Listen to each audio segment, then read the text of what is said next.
प्रभु जी का पावन नाम, जय गुरुदेव। मालिक का सच्चा नाम, जय गुरुदेव। प्रेम से बोलो जय गुरुदेव। जय गुरुदेव। जय गुरुदेव।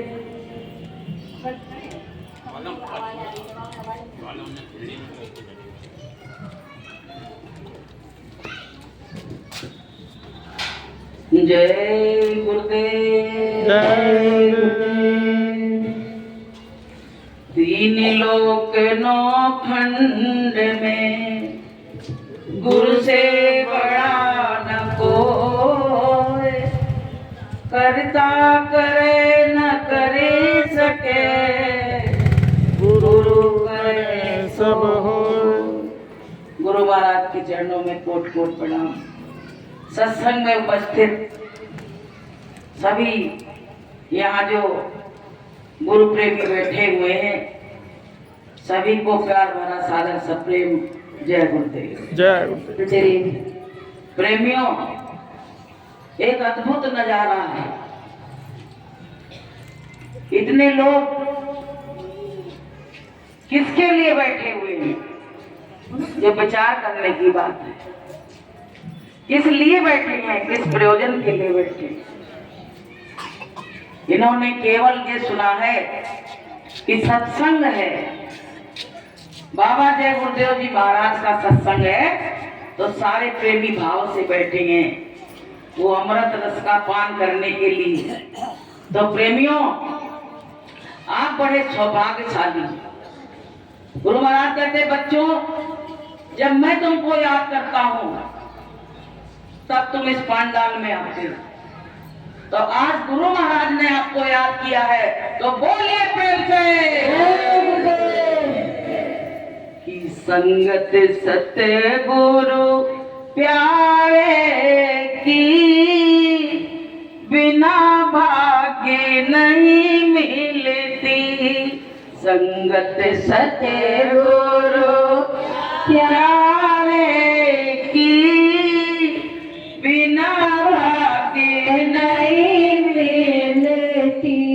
चाबी 10 में दुआरे की बिना भाग्य नहीं मिलती।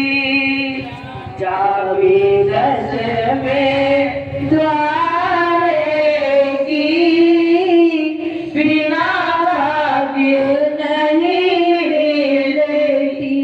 तो प्रेमियों ने भाग्य से मिला है हमको। बहुत मेरे भाग्य जाने कौन से जन्म के पुण्य उदय हुए, पुण्य उदय हुए हैं। गुरु महाराज की ऐसी दया मेहर हुई कि हमको सीधे डायरेक्ट सत्संग में आने का अवसर मिला। तो बताइए, लोग सत्संग का महत्व नहीं समझते, कहते सत्संग भी करा लेंगे और साथ में भागवत रामायण भी करा लेंगे। हम इसका कटाक्ष नहीं करते, लेकिन थोड़ा सा इस पर बोलेंगे जरूर। ये जरूरी है, कराओ, बहुत अच्छी बात है। एक बार क्या हुआ कि तमाम देवताओं में बहस हुई। कहने लगी पृथ्वी सबसे बड़ी। तो एक देवता ने कहा पृथ्वी बड़ी है तो शेषनाग के सिर पे क्यों पड़ गई? अगर वो बड़ी है तो उसको किसी का सहारा नहीं लेना चाहिए। बहुत ध्यान से सुनो बहनों, तुम्हारे बिल्कुल उसकी मतलब की बात। तो बोले शेषनाग बड़े, बोले शेषनाग बड़े हैं तो भगवान शंकर के गले में क्यों पड़े? तो बोले फिर भगवान शंकर बड़े हैं। बोले भगवान शंकर बड़े हैं तो कैलाश पर्वत पे क्यों खड़े हैं? तो बोले हनुमान जी बड़े हैं। बोले हनुमान जी बड़े हैं तो कैलाश पर्वत को हाथ पे लिए क्यों खड़े हैं? तो बोले हमारी समझ से दूसरा देवता और बोला कि तो राम जी बड़े हैं। बोले राम जी बड़े हैं तो अपने गुरु वशिष्ठ के चरणों में क्यों पड़े हैं? मतलब ये निकला कि सबसे बड़ा गुरु है। बोलिए प्रेम से।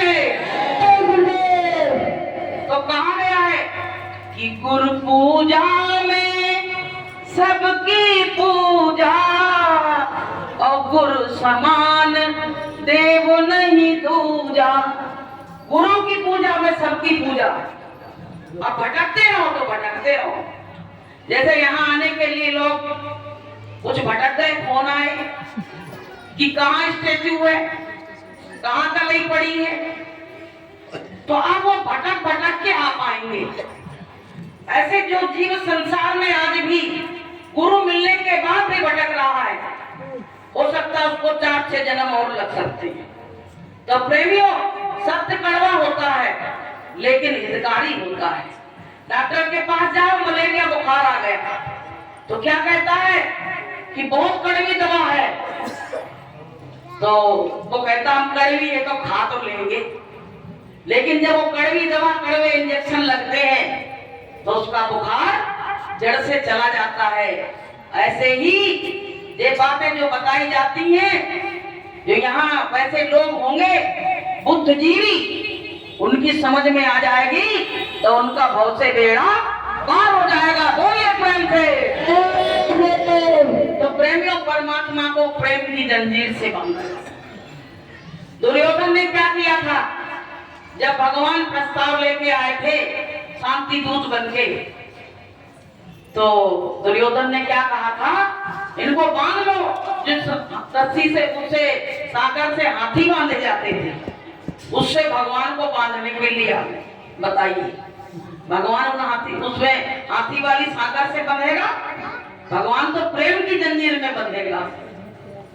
भगवान तो प्रेम की जंजीर में बंधेगा। तो प्रेमियों, भगवान विदुर के प्रेम की जंजीर में बंध गए और दुर्योधन की मेवा त्यागी और साग विदुर घर खायो। बताइए, भगवान प्रेम के वशीभूत हो गए कि भगत के बस में है भगवान, भगत के बस में है भगवान, भगत बिना तो कुछ भी नहीं है, भगत बिना तो कुछ भी नहीं है। भगत है उसकी शान, भगत के बस में है भगवान, भगत के बस में है भगवान। भगवान को अगर पाना चाहता है जीव, तो बस प्रेम कर लो। प्रेम से बड़ा संसार में कोई कुछ भी नहीं है। प्रेमियों, परमात्मा अपने प्रेमियों के हाथ से बिक जाता है। भगवान ऐसे हो जाते जैसे कोई इंसान हो कि जिद बैठा है जिद में बैठूं और जो देवे सो खाऊं, मैं अपने भक्तन के हाथ बिकाऊं। भगवान ने हाथ नहीं दिया। बताइए, ऐसा कोई इंसान कह सकता है? इंसान कहेगा मैं नहीं बैठूंगा जहां बैठा रहोगे, मेरी बहुत बड़ी हस्ती। लेकिन देखिए, परमात्मा ने भक्त को सब कुछ सौंप दिया। तो अगर प्रेम करोगे तो परमात्मा मिलेगा, और दो नाव पे चढ़ोगे तो बड़ा मुश्किल हो जाएगा। तो प्रेमियों, ये मानव जीवन हमको बड़े भाग्य से मिला है। लेकिन भगवान ने ऐसी माया फैलाई है, वो जीव के समझ में नहीं आती। उसमें कहा है कि ये माया तेरी बहुत कठिन है राम, ये माया तेरी बहुत कठिन है राम। हाड़ मांस हड्डी के ढेर पे मढ़ा हुआ है चाम, हाड़ मांस हड्डी के ढेर पे मढ़ा हुआ है चाम। देख उसी की सुंदरता हो जाती नींद हराम, हो देख उसी की सुंदरता हो जाती नींद हराम। ये माया तेरी बहुत कठिन है राम, ये माया तेरी बहुत कठिन है राम। मृत्यु देखता है औरों की सुबह और शाम प्रभु देखता है औरों की सुबह और शाम। भवन बनाता ऐसे जैसे हरदम यहाँ मुकाम। भवन बनाता ऐसे जैसे हरदम यहाँ मुकाम। ए माया तेरी बहुत कठिन है राम। ए माया तेरी बहुत कठिन है। देखो इसका मतलब क्या हुआ है, सब पूरा संसार भगवान की माया से फैला हुआ है। ये हाड़ मास के पुतले से प्रेम करते हैं, किसी का किसी से प्रेम हो जाए तो कहता हम मर जाएंगे। अगर मेरी शादी नहीं हुई, वो मिला नहीं जीवन में, तो मैं मर जाऊंगी। लड़के कहते हैं मैं मर जाऊंगा, बताइए।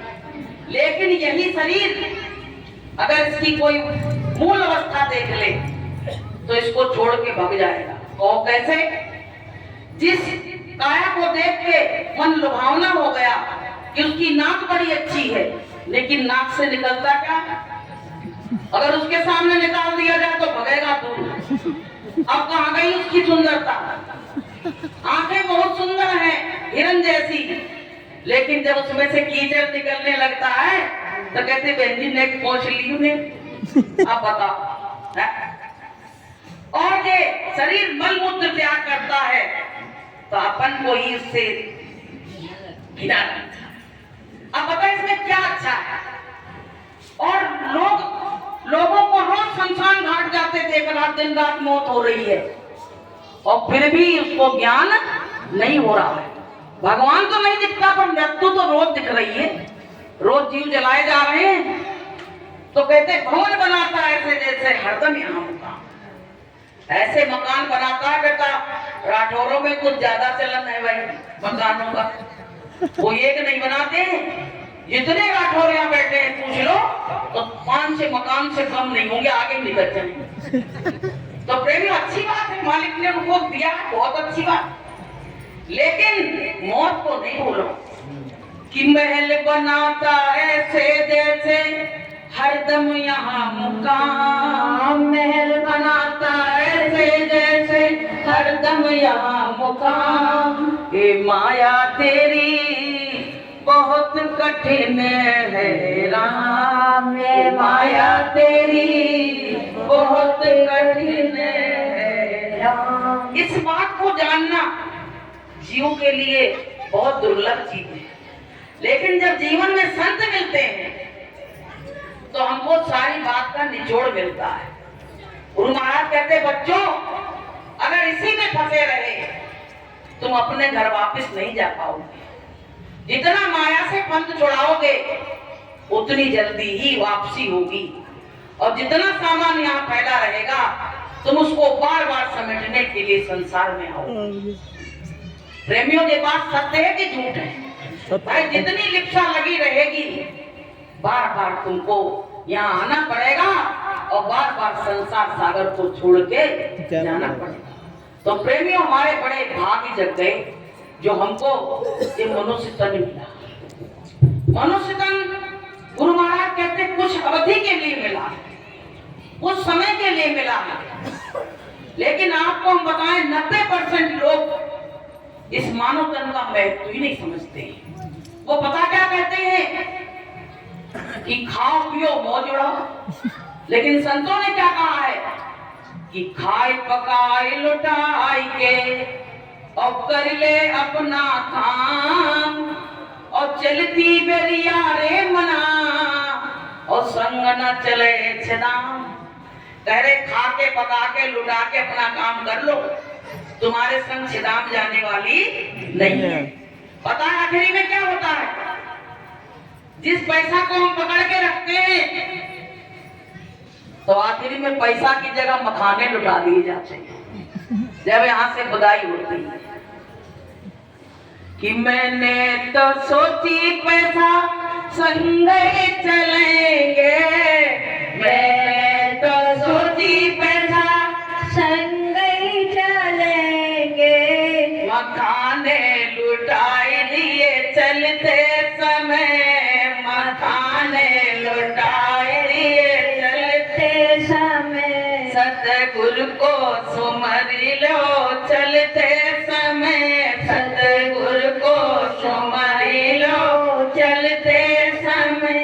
मैंने तो सोची महल संग ही चलेंगे, मैंने तो सोची महल संग ही चलेंगे। बासन की नसैनी चलते समय, बासन की नसैनी चलते समय। सतगुरु को सुमर लो चलते समय। मैंने तो सोची बच्चे संग में चलेंगे, मैंने तो सोची बच्चे संग में चलेंगे। होली सी जलाई आए चलते समय, होली सी जलाई आए चलते समय।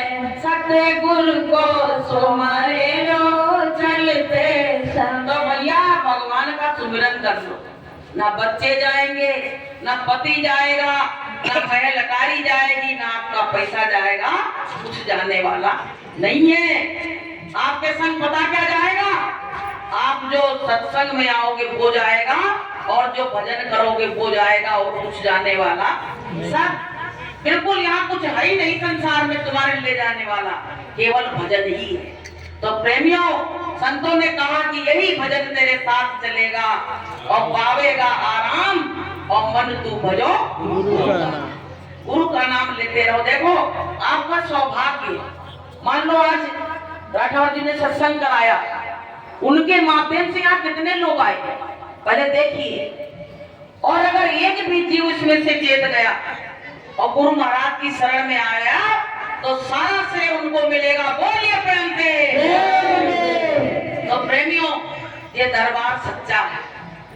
गुरु महाराज कह रहे बच्चों, आगे जो मुसीबत तकलीफ आने वाली है तो इसी झंडे के नीचे हर प्राणी आएगा, हर प्राणी जय गुरुदेव नाम के झंडे के नीचे आएगा। अब देर नहीं है, अब बस थोड़े दिनों में देश दुनिया का नक्शा बदलने वाला है। आप कहोगे फलाने यहाँ रहते थे, उनकी बिल्डिंग कहाँ गई है? तो कहेंगे फलाने तो चले गए, बिल्डिंग उड़ गई। वो होने वाला है। तो प्रेमियों, आप वो समय बिल्कुल कगार पे चलना है। क्या ये लोग पागल थोड़ी हैं कि प्रचार करने जाते तो 10-10 दिन, 15-15 दिन, 7-7 दिन का घर द्वार छोड़ के, ये भी त्याग तपस्या है। तो प्रेमियों, ये गुरु महाराज के आदेश से ही सारे काम हो रहे हैं, और सबको इसमें बढ़कर के सहयोग लेना चाहिए, करना चाहिए, सबको जाना चाहिए। तो प्रेमियों, जैसे जब वो पुल बन रहा था, राम सेतु पुल बना रहे थे भगवान, तो उसमें गिलहरी आई, तो गिलहरी को देख के लोग हंसने लगे। वो मिट्टी में जाए और पहले अपने को गीला कर ले, और फिर मिट्टी लपेटे उसमें लोटे, और फिर आके जहां पुल बन रहा था उस पर चढ़ा दे कि इससे सीमेंट और रेत लग जाएगी। बताइए पहले, देखिए कि इंसान को इसका होश नहीं है, और उस जीव को इतना होश। और वो जाए बाहर यही करे तो लोग कहने लगे पागल हो गई है गिलहरी, क्या हो गया है? तो गिलहरी से जब पूछा तो बोले तुम अपनी सामर्थ्य से काम कर रहे हो, और मैं अपनी सामर्थ्य से कर रही हूँ। मुझको जैसे परमात्मा ने जैसा बनाया मैं वैसा कर रही हूँ। कल इतिहास में जब नाम आएगा तो मुझ गिलहरी का भी तो नाम आएगा। देखिए भगवान ने उस पे हाथ रख दिए हैं, तो आज भी गिलहरी पे वो निशान बने हुए हैं। तो प्रेमियों, जो परमात्मा के लिए बढ़ता है आगे, उसके लिए परमात्मा उसको छोड़ता नहीं है, उसको परमात्मा छोड़ता नहीं है। तो प्रेमियों, तमाम प्रसंग ऐसे हैं जो भाव भक्ति से सराबोर है। केवट को देखिए, जब भगवान नदी पार करना चाहते थे तो केवट बहुत चालाक था, कहने लगा पहले मैं पार करूंगा तब ये हमको पार करेंगे। और भगवान जब उतरवाई देने लगे, सीता जी की तरफ देखा, कुछ था नहीं, एक अंगूठी पहने उस पे राम लिखा। तो केवट ने कहा मैं नहीं लूंगा, खड़े सोने की होती केवल तो ले लेता। तो बोले सोने की है? अरे नहीं, इसमें परमात्मा का नाम लिखा हुआ है, ये बेची नहीं जाती, दान में नहीं दी जाती, इसलिए मैं नहीं लूंगा। तो प्रेमियों, केवट को देखिए, कि एक मल्ला होते हुए रोजी रोटी उसकी चल रही थी, लेकिन जिस दिन से भगवान उसकी नाव में बैठे उस दिन से उसने उस नाव में लोगों को बैठाना बंद कर दिया, बैठाना बंद कर दिया और अपनी पत्नी से कहा इसको किनारे से लगा लो, जब भगवान आएंगे तब मैं इस नाव को उसमें इस नाव में भगवान को ही बैठा लूंगा। तो पत्नी ने कहा रोजी रोटी कैसे चलेगी, क्या खाओगे? तो बोले वही जाने क्या खाएंगे, वही देने वाले कि देनहार कोई और है और भेजती है दिन रैन, और लोग भरम हम पर करें और तासों नीचे नैन। बोले देने वाला कोई और है, तुम क्यों चिंता करती हो? तो प्रेमियों 14 साल वही अपनी वो लगाए अपनी नाव खड़े रहे और भगवान विमान से उड़ के सीधे पहुंच गए। तो ये बहुत रोया, कहने लगा हम तो इंतजार करते रहे, तुम किस नगर से चले गए? जैसे हम लोग अपने गुरु महाराज का इंतजार कर रहे हैं कि पता नहीं कौन रास्ते से गुरु महाराज आ जाए।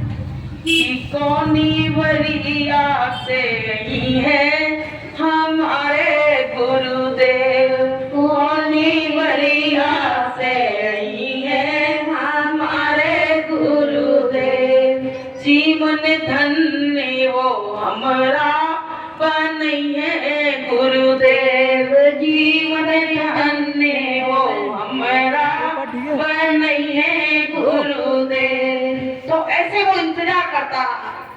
फिर क्या हुआ, भगवान राम ने कहा गया, तो भगवान ने कहा अगर मैं नहीं आता तो भरत मर जाता, इसलिए मुझको आना पड़ा, बहुत अधीर हो गया। तो पता बोले उससे कहा कि तुम जरूर आना, जब मेरा राज्याभिषेक हो तो तुम जरूर आना। आप भैया केवट बड़ा खुश, लेकिन बड़ी देर में गया, भगवान इंतजार कर रहे हैं कि वो क्यों नहीं आया। आंखें वही गेट पे लगी, जैसे जे पहुंचा तो भगवान ने इसको गले से लगा लिया। इतनी सभा में उसको गले से लगाया, क्योंकि कि राम ही केवल प्रेम प्यारा,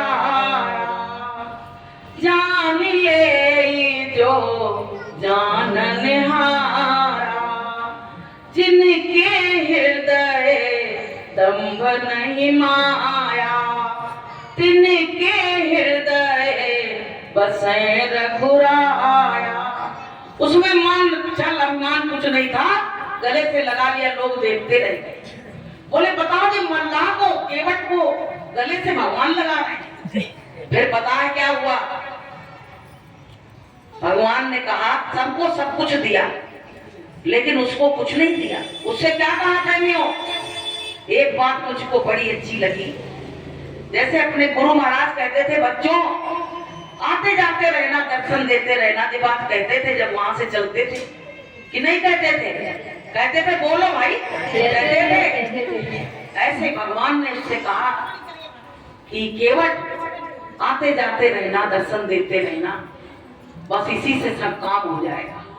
तो प्रेमियों ये बात, ये प्रसंग मुझको इतना अच्छा लगा कि गुरु महाराज ने हमसे सबसे भी यही बात कही थी कि आते जाते रहना, दर्शन देते रहना, दर्शन लेते रहना। ये बात जब प्रेम हो जाता है, सबसे ज्यादा जब प्रेम हो जाता है, सब किसी के मुख से ये बात निकलती है, ऐसे नहीं निकलती है। अपने घर अपने दरबार में सब सबको नहीं बुलाते हैं। जब प्रेम की पराकाष्ठा पार हो जाती है तब पता क्या होता है, तब भगवान सोचता है केवल मेरा भक्त रहे और मैं रहूं और इस बीच में तीसरा नहीं है। तो गुरु महाराज कहते थे हम लोग तो पागल थे, कुछ नहीं समझते थे, लेकिन आज वो बात मेरी समझ में पूरी पूरी आ रही है कि जब भगवान राम ने उस केवट से कहा तो केवट बोला मैं तो गरीब था, उसको कुछ दिया नहीं, अच्छी बात है, लेकिन मुझसे ये बात क्यों कही आते जाते रहना, दर्शन देते रहना। तो प्रेमियों ऐसे हमारे गुरु महाराज ने भी कही। बहुत लोग जाते थे तमाम भाव से कि हमको दे दे वो दे दे, लेकिन गुरु महाराज यही बात कहते बच्चों दर्शन प्रसन्न देते लेते रहे। इस महत्व को हम समझ नहीं पाए प्रेमियों। आज उस बात को समझ रहे हैं तो वो बात मुझसे बहुत दूर जा चुकी है। अब पता नहीं वो जीवन में वो समय वो क्षण मेरे जीवन में पता नहीं कब आए। तो प्रेमी गुरु की एक एक बात पत्थर की लकीर है। गुरु के वचन जो है उस पे आदमी अगर देखे तो उसमें बहुत बड़ा राज छिपा हुआ है कि गुरु वचनों को रखना संभाल के, गुरु वचनों में गहरा राज है, जिसने जानी है महिमा गुरु की उसका डूबा कभी ना जा।